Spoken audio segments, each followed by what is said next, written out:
Noah Davies is known as the NFT guy at auction house Christie's, and he was also responsible for that record sale of an NFT by artist Beeple, which sold for 69 million US dollars earlier this year. Well, since then, nothing is the same at Christie's, nor in the life of Noah Davies. Welcome to Swizz Art Biz. I'm Tanya König, and for the DAS Digital Art Festival Zurich, I'm very pleased to be joined by Noah Davies from New York. Thanks for joining us. So, I said life has changed since that sale of that Beeple work. Tell me more, how? Well, I mean, completely and utterly. It is pretty amazing. I will say this is the most excitement and passion that I have felt in the art ecosystem since I joined it around 10 years ago. So this was a pretty easy leap to make for me. I was already basically halfway into the pond, as it were, before I decided to make the cannonball. After the Beeple sale, when I was researching the CryptoPunks and really getting into blockchain and decentralization, had very many light bulb moments, and I do not regret making the transition into NFTs wholly in the least. And how would you explain NFTs to your traditional clients? Well, the easiest touchstone for me is the concept of the certificate of authenticity. Because for very many contemporary artists, especially artists who work in a conceptual framework, the certificate of authenticity is an incredibly important and potent thing.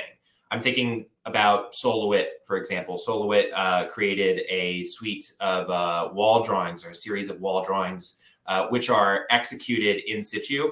And the certificate of authenticity describes exactly the instructions for creating the wall drawings. The actual drawing on the wall is not the artwork. It is the conceptual idea that is the art. And until NFTs, the most efficient way to make that known was via a certificate of authenticity, which is something that is extremely clumsy and easy to lose, destroy, forge. All of these things are problematic, and NFTs are essentially a kind of virtual certificate of authenticity with an added benefit of being completely indelible. However, I interviewed Kenny Schachter, and he told me that while before you could actually lose the certificate of authenticity, now with NFTs, you can actually lose the art it is pointing to. If it's living, let's say, somewhere in the internet, then you might have the certificate, but you don't have the art. Yep, totally. Yeah, and there's a really interesting case study for that. I know that the Museum of Crypto Art and Colburn Bell recently acquired an X copy for which the NFT was no longer, I guess, functioning correctly because the server that hosted the image had gone down. So the NFT is pointing to nothing, but as far as Colburn and the museum are concerned, it's still pointing to an original X copy artwork. So it's this really interesting sort of gray area that we're in now. What other challenges do you face when dealing with NFTs? I'm sure that you have to deal with many things all the time. Well, probably the greatest waste of my time is spent triaging. I have to sift through everything that comes to Christie's as an NFT proposal. Every kind of scheme or idea anyone has, it comes to me for review, which is amazing and fascinating to see the kind of projects that people are coming up with. But obviously, we can only pull off 10 sales a year, so most of these are not going to be viable for us. But yeah, it's definitely a tricky space to navigate. Then you mentioned the CryptoPunks in the beginning. They're one of the most popular NFTs around, avatars basically, or the Bored Ape Yacht Club. Millions are spent on these, and why would someone spend so much money for a pixelated avatar digital image of a character? Because that is only the tip of the iceberg. Really what you're getting is access to a community, and you are getting an enormous amount of clout in the Web3 space. I think having a CryptoPunk as your profile picture can buy you an amazing amount of access and give authority to you in this new creator economy. Web3 is going to be a really dynamic place where identity plays an enormous role, but also owning these NFTs is a way of being a part of this community and writing the future together. So you're basically getting membership to the most exciting exclusive club around. So it's basically, as I understand, a VIP card. If you have this avatar as your Twitter profile, then it's basically your Patek Philippe. Well, the way that I think this is going to play out is NFTs and specifically profile picture style avatar NFTs will be the gateway to building the first real true metaverse. I don't believe that the metaverse is going to be a centralized place. I don't believe Facebook is going to make the metaverse. Sorry, Mark. I think that really it's going to be people who share ideals and who identify each other via these profile pictures, right? Having a token, holding onto this token could give you voting rights in a DAO. It could allow you to create this new world alongside like-minded people.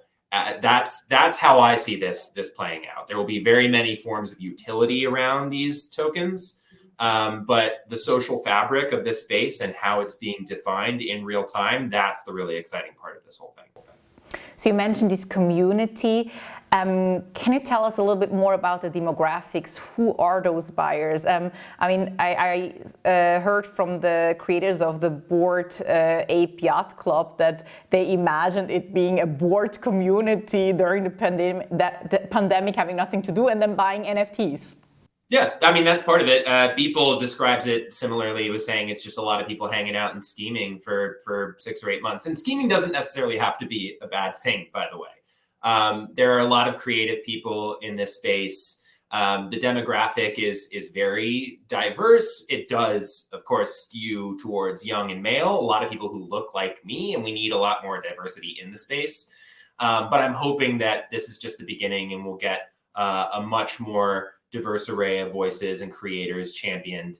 But you even see this now with communities like Deadfellas, where they are gender neutral or gender agnostic. Same goes for Doodles. I think that the newer popular projects will have this ethos of inclusivity, and that'll be a really important thing for most of the successful projects going forward.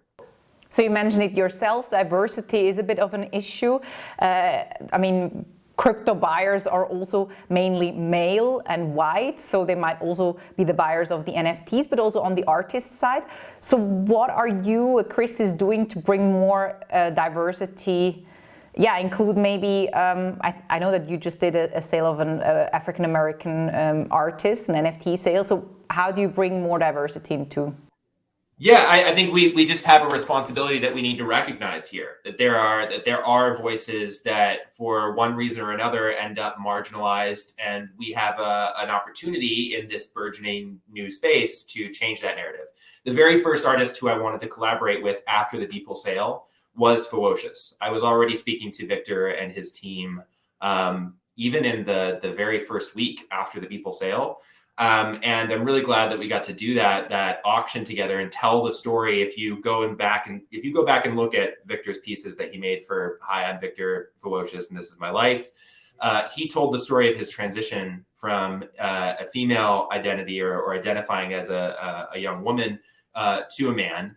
And it's this really beautiful coming of age story where he got to tell it on the greatest stage that exists, and all thanks to this new hilariously weird, bizarre technology called NFTs. So I think that getting to work with young artists like Victor and help them to tell those stories is the most rewarding part about being in this space. And I'm definitely going to take advantage of that for as long as I can.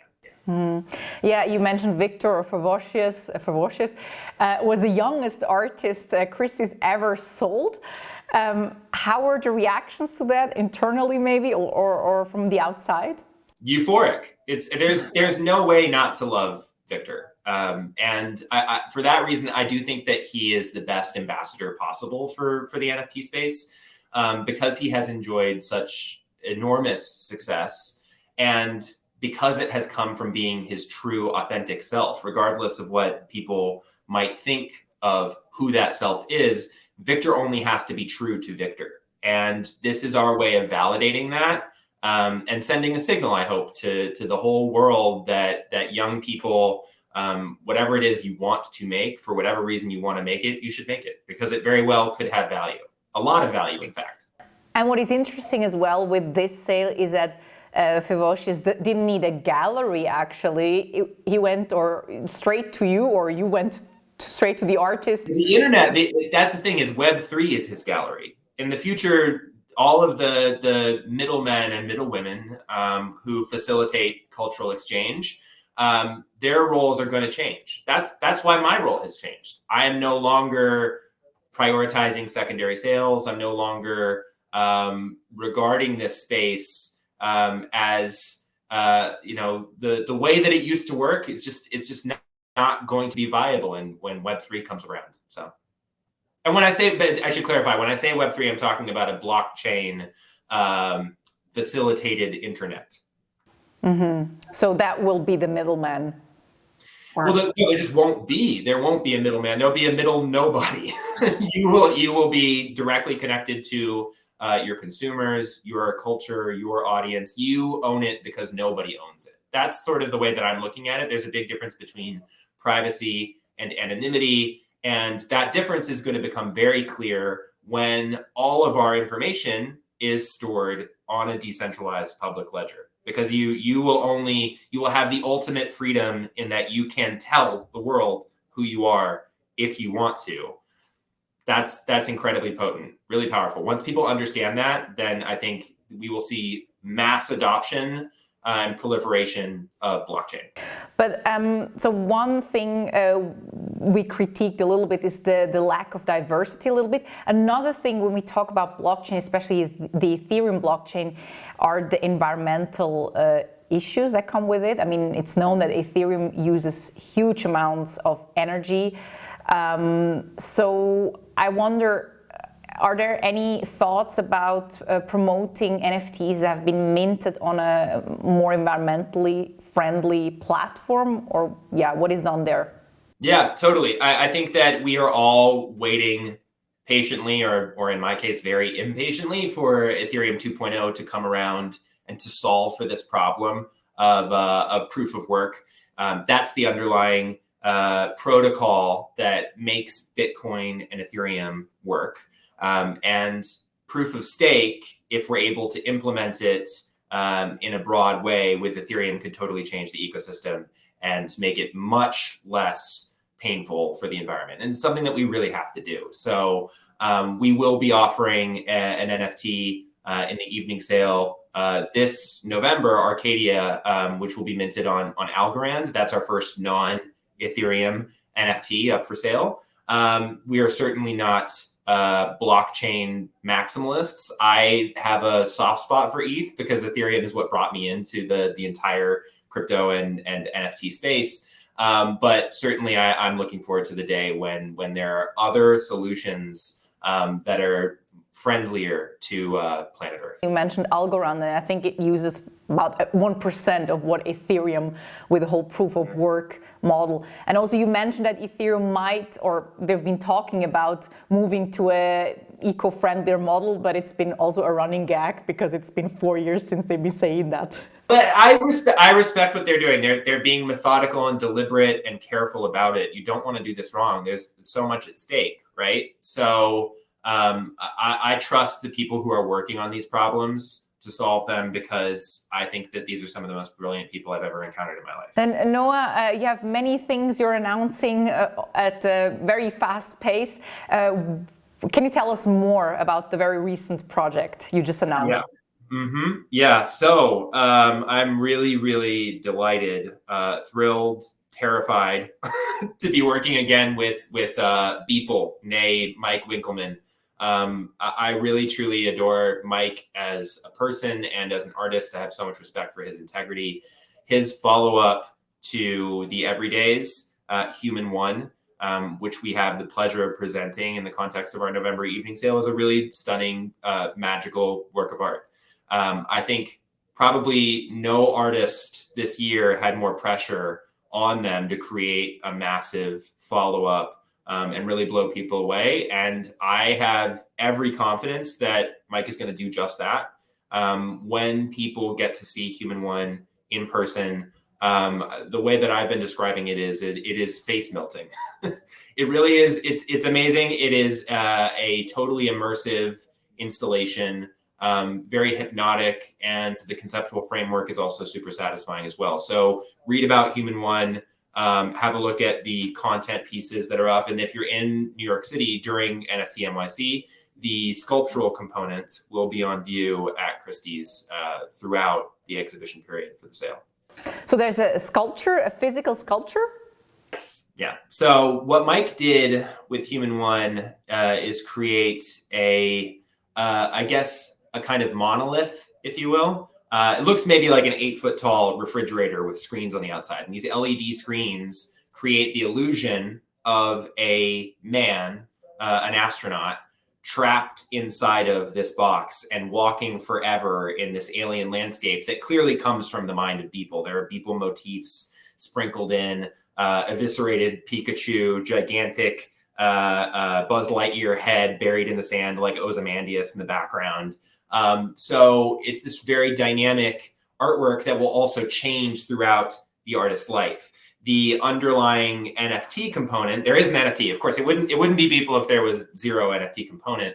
But that NFT points to all of the accompanying digital creative that Mike has put into this, and he will be able to update all of that information in the metadata for the rest of his career. So as things unfold, as current events take place, which he wants to respond to, he can adjust the presentation of this artwork and add new narrative, which is really dynamic. I mean, an artwork that changes like that, in which the artist has full creative control over it forever. I think artists have always wanted to have that kind of power, right? And Mike has that now thanks to NFTs. So this is just not only is it impressive and really amazing to behold, but conceptually is pushing the medium in a direction that's new and exciting. Mm-hmm. That is something that I was wondering. When you buy an NFT, you have the certificate of authenticity, but do you also have the certificate of ownership? Do you really own what you have there? Or, I mean, with the rights and everything, what rights do the artist still have when it comes to the... Yeah, that's a really interesting point that you make, because there are some projects coming out now that do have a Creative Commons aspect to them, where by owning the NFT, you essentially own the underlying intellectual property. This is not the case for every project. And in Beeple's case, you will not own the underlying IP. Metacoven does not own the IP to every entry in the Everydays series up until that point in time when we offered the Everydays for sale. But with projects like Cryptodes or the Bored Ape Yacht Club, there are all these derivatives out there, and even with Bored Apes, I know OXB1 just recently signed a contract with CAA for his mutant ape. His legendary mega mutant ape has a contract with CAA, which is just like that. That's amazing. We're seeing this now taking a new direction that is thrilling and wild and unpredictable. Noah Davies, thank you so much, and all the best with the future of NFTs at Christie's. Thank you, Tanya. Thanks a lot. Yeah, it's going to be fun.